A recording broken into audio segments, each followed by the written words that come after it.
కూడా. ఈరోజు మనం గుర్తుపెట్టుకోవాలి, ఒక దుర్మార్గమైన పాలన వల్ల 466 కోట్ల రూపాయలతో అయిపోయిన ప్రాజెక్ట్ని ఈరోజు 990 కోట్ల రూపాయలు ఖర్చు పెట్టే పరిస్థితికి వచ్చింది. కాలయాపన 221కి అయిపోయే ప్రాజెక్టు 2027-28కి పోస్ట్ పోన్ అయ్యే పరిస్థితి వచ్చింది.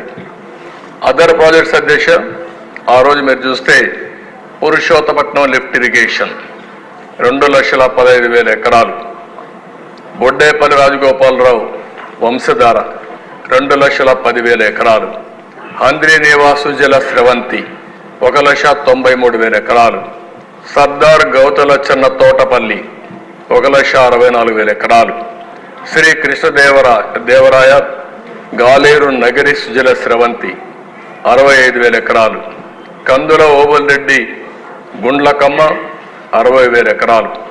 ఇవన్నీ కూడా న్యూ ఆయకట్టు క్రియేట్ చేసింది ఆనాటి తెలుగుదేశం ప్రభుత్వం. నెక్స్ట్ ఇంకో పక్క దేశ ఇరిగేషన్ కాన్సన్ట్రేషన్ పెట్టాం. రెండోది న్యూ ఎపిక్ సెంటర్ గ్రోత్ పెట్టి అమరావతి అధ్యక్ష, ఈ ప్రాజెక్ట్ని చూస్తే ఎంత బాగుందో ఒకసారి చూడండి.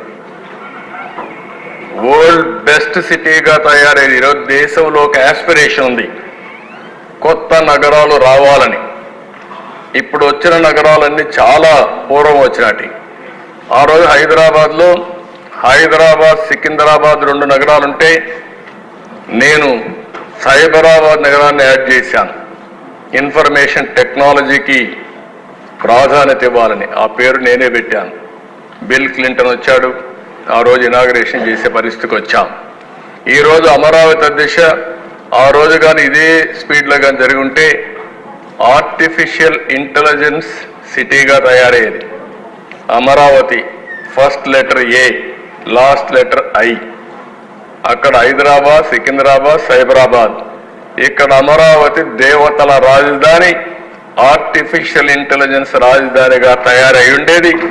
దాన్ని దుర్మార్గులు దెబ్బతీసే పరిస్థితికి వచ్చారు. ఇక్కడంతా అధ్యక్ష మీరు చూస్తే స్ఫూర్తి కూడా ఇంపార్టెంట్. 34,400 ఎకరాలు, 29,966 మంది రైతులు, ఒక్క డిస్ప్యూట్ లేకుండా పూర్తిగా వాలంటరీగా స్వచ్ఛందంగా ముందుకొచ్చి ఈ ల్యాండ్ ఇచ్చే పరిస్థితికి వచ్చారు. 41,170 కోట్ల రూపాయలకు టెండర్ పిలిచాం. 4,318 కోట్లు పనులైనాయి. 1,268 కోట్లు ఇంకా పెండింగ్ బిల్స్ ఉన్నాయి. ఇది అయింటి అధ్యక్ష ప్రపంచం చర్చించుకునే విధంగా.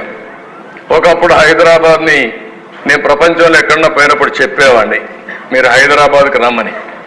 వాళ్ళు అడిగేవాళ్ళు, హైదరాబాద్ అంటే మీది పాకిస్తాన్ హైదరాబాదా, ఇండియా హైదరాబాద్ అని. నేను గర్వంగా చెప్పాను, హైదరాబాద్ ఇండియా హైదరాబాద్ అని. ఇప్పుడు ప్రపంచంలో హైదరాబాద్ గురించి చెప్పక్కర్లేదు, పాకిస్తాన్ హైదరాబాద్ ఎక్కడో ఉంది, ఇండియా హైదరాబాద్ ప్రపంచ పటంలో పెట్టినటువంటి పార్టీ తెలుగుదేశం ప్రభుత్వం అని చెప్పి కూడా మీకు తెలియజేస్తున్నా. అలాంటిది ఇది కూడా ప్రపంచంలో ఒక మేలైన నగరంగా ఉండేది. 50,000 నుంచి 1,00,000 మంది అక్కడ నివాసం ఉన్నారు. ఇది ఇంకా మనం ముందుకు తీసుకెళ్ళి ఉండడం 7 లక్షల ఉద్యోగాలు వచ్చేటివి. ఈరోజు ఇది డెవలప్ అయి ఉంటే కనీస సంపద 2 లక్షల నుంచి 3-4 లక్షల కోట్ల రూపాయల ఆస్తి ప్రభుత్వానికి వచ్చేది. ఇది కూడా దెబ్బతినే పరిస్థితి వచ్చింది. ఓసారి చరిత్ర మళ్ళీ అమరావతికి పూర్వ వైభవం వస్తుంది. ప్రపంచం మొత్తం చర్చించే రోజు తప్పకుండా తీసుకొస్తామని సభ సందర్భంగా మరొకసారి విజ్ఞప్తి చేస్తున్నాను. నెక్స్ట్ అధ్యక్ష, 5 సంవత్సరాలు మీరు చూస్తే ఎకనామిక్ గ్రోత్ 13.5%. టాప్ 3లో మందొకటి.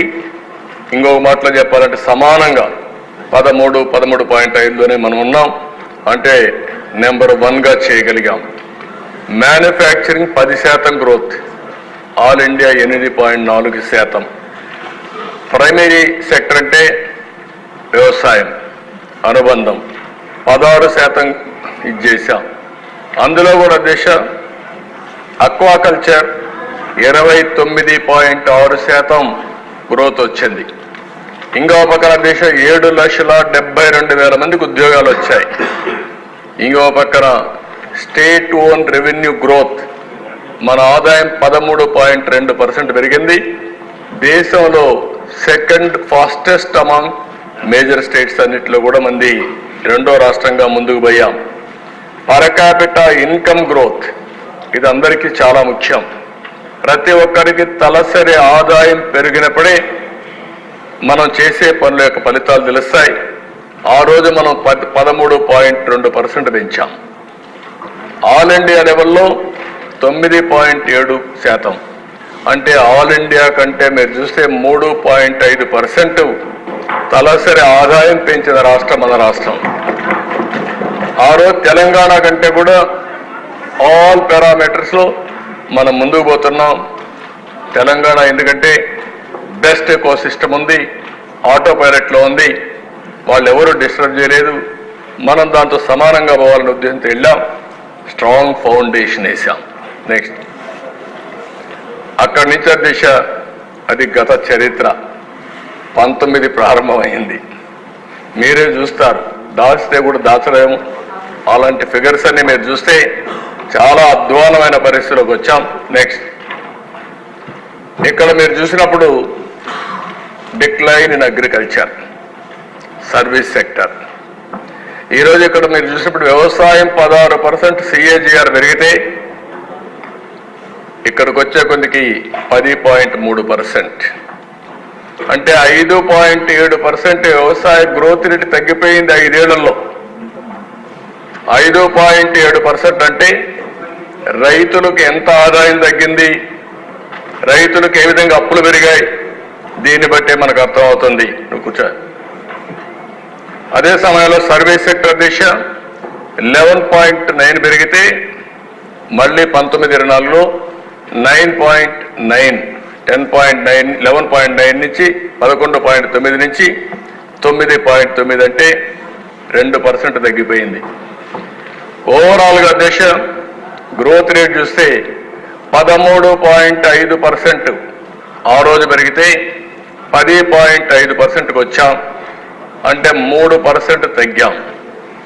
ఓవరాల్గా మీరు చూసినప్పుడు 6,94,000 కోట్ల రూపాయలు GSTP కాంట్రిబ్యూషన్ తగ్గిపోయింది. దానివల్ల మన రాష్ట్రానికి రావాల్సిన ఆదాయం మీరు చూస్తే 76,195 కోట్ల రూపాయల ఆదాయం తగ్గింది. ఎప్పుడు కూడా మనం గుర్తుపెట్టుకోవాల్సింది, సంపద సృష్టిస్తే ఆ సంపద వల్ల రాష్ట్రానికి ఆదాయం వస్తుంది, వ్యక్తుల ఆదాయం పెరుగుతుంది.